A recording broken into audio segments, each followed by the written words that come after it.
Claro, o sea, yo creo que a ver, en general seguimos tratando las crisis, no el electro, ¿eh? Yo he intentado como ser un poco rompedor y cambiar el concepto, ya que a lo mejor tenemos que ir hacia eso en algunas epilepsias muy graves en concreto, ¿no? En algunos contextos, también mis colegas que también compartan su opinión, porque obviamente este es un tema peliagudo, pero yo creo que en algunos contextos de alto riesgo, por ejemplo, en estos ha habido espasmos infantiles, hay una etiología genética que sabemos que evoluciona mal. Ahí, ¿Eso tendría que estar respaldado ya por un diagnóstico genético o no? lo que pasa es que ante una primera crisis pocas veces tenemos el estudio genético, ¿no? Esas 48 horas es muy difícil de cumplir. Sí. Bueno, este estudio lo que hacían era, hay una primera crisis, tú el diagnóstico de epilepsia ya lo puedes hacer con una primera crisis más un electro que respalde un diagnóstico de epilepsia. Y ahí ya tienes indicación de tratamiento. Si no tienes un respaldo de otras causas, de otras alteraciones genéticas de electro o de neuroimagen, en principio no pondrías tratamiento desde la primera crisis. O sea, esto en concreto es porque hay alteraciones en el electro y ha habido la primera crisis. Pero bueno, yo creo que hay que exponer y hay que tener una conversación un poco franca con las familias y hablarle de datos, ¿no? Como dicen, dato mata relato. O sea, si tú le das datos y le explicas cómo puede ser el futuro y qué datos tienes con respecto a eso, yo creo que las familias lo entienden en general. Gracias. Yo creo que desde el punto de vista de la definición de la epilepsia, la definición claramente ha cambiado de tener dos crisis a tener una y un factor de riesgo. Y ese factor de riesgo puede estar en el MRI o puede estar en el electroencefalograma. En el caso específico de la CDKL5, uno de los problemas que vamos a tener claro con la publicación es que habitualmente los niños comienzan con las crisis típicas secuenciales y el electroencefalograma no tiene un inicio claro. Y yo me he encontrado muchos pacientes que vienen y me dicen, doctora, me dijeron que esto que está teniendo la niña no es una crisis porque no hay correlación con el electroencefalograma. Pues muchas veces eso hay que cambiarlo, porque eso es un electroencefalograma y tal, y lo que pasa es que los neurólogos lo confunden con una hipersincronización hipnagógica del despertar, y no es así. Entonces, si esa crisis no está seguida por el clúster de espasmos, no lo diagnostican.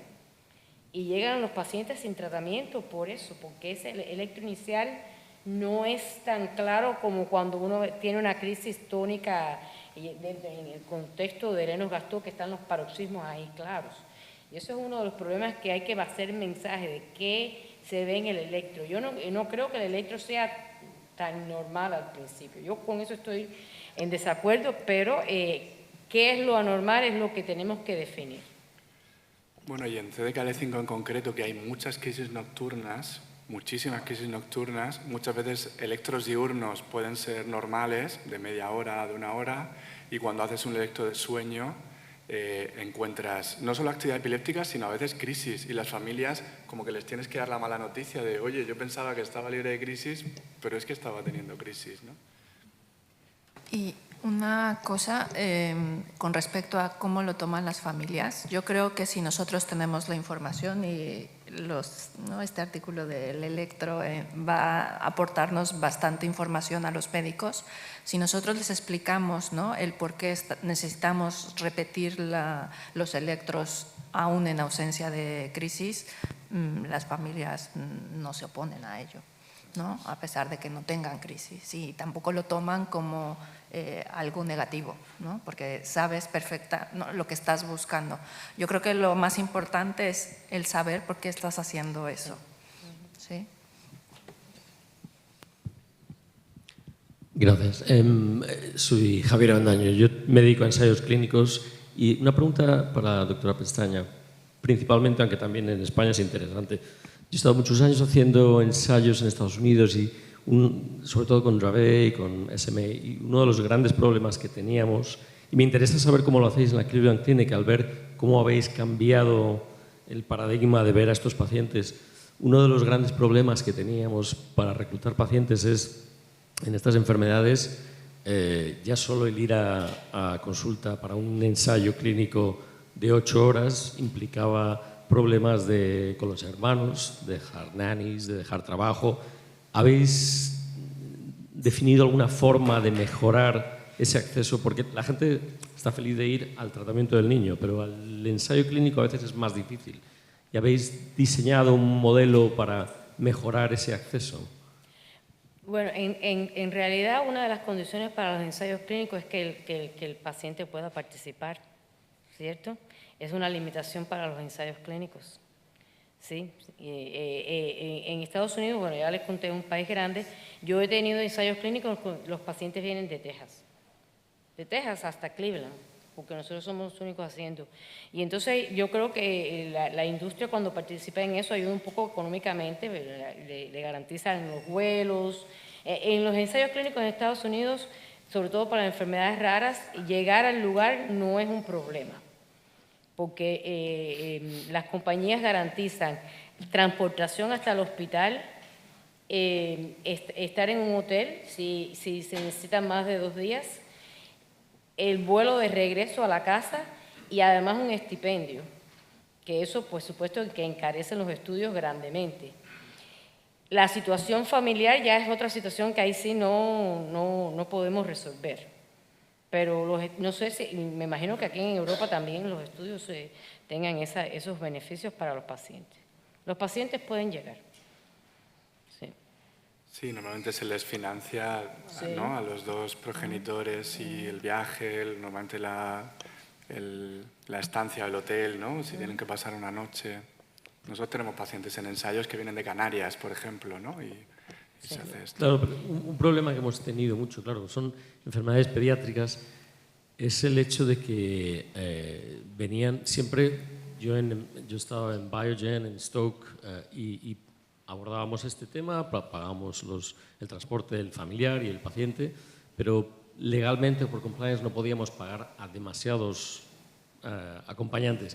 Y el problema que nos pedían siempre es, más que un stipend, más que una ayuda, necesitamos apoyo para que no haya unemployment, para que no, por demasiadas visitas, no perder el trabajo. Necesitamos ayuda para que los 2 siblings, los 2 hermanos, puedan quedarse en casa con un nanny, que esto no lo provee el laboratorio, está prohibido.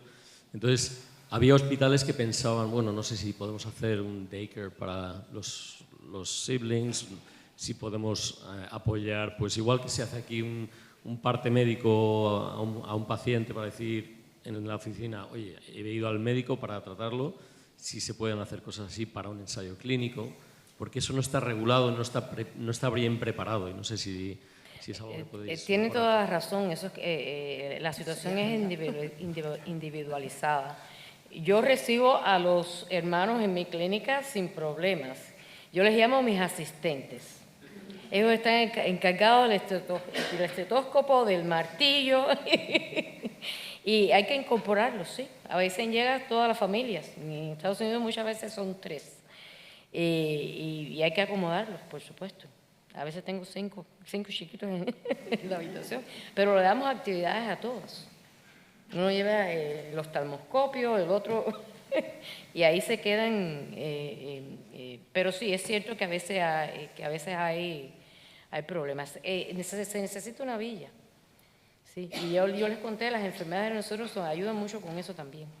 Si llegan, le encontramos qué hacer.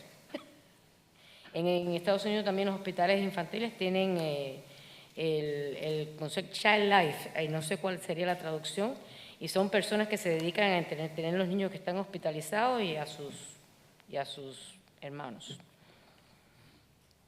Y los acompañan en procedimientos, hacen juegos, tienen que ir al MRI para que no se asusten, hacen juegos con el MRI, le ponen electrodos a las muñecas en la cabeza, de electroencefalograma, y hacen todo ese tipo de actividades que ayudan. Me imagino que aquí los hospitales infantiles también tengan cosas similares, ¿no?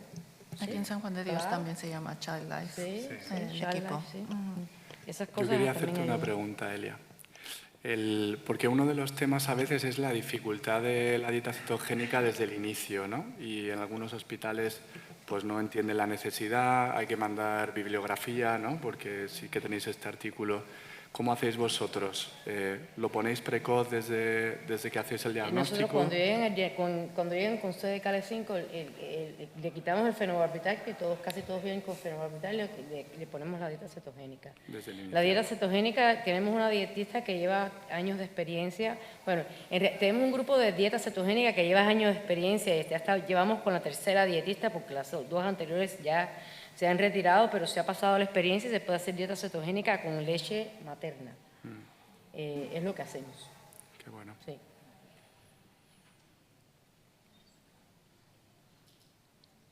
Preguntas. No es difícil. No, y sí. a esa edad es mucho más fácil porque no tenemos tantos problemas gastrointestinales. Entonces es mucho más fácil introducirla temprano. Sí, yo creo que la alimentación es más conceptual muchas veces que práctica, ¿no? Sí. No hacemos una dieta en esa época de 4 a 1. Hacemos una dieta con el objetivo de tener un beta-hydroxybutyrate entre 4 y 5. Ese es el objetivo. Y muchas veces en esos niños de esa edad, con una dieta de 2.5 a 1, uno se puede lograr eso de lo más bien. A mí me gusta la dieta en ese periodo de la vida porque yo veo que los niños que si le empezamos la dieta temprano tienen más ganancias desde el punto de vista del neurodesarrollo que los que tratamos con drogas antiepilépticas solamente. Sí, tenemos la misma sensación. Sí. Cuanto antes lo pongamos, mejor. Sí. Sí. Vale, pues si no hay preguntas, no, creo que no. Pasamos a la pausa café y luego seguimos.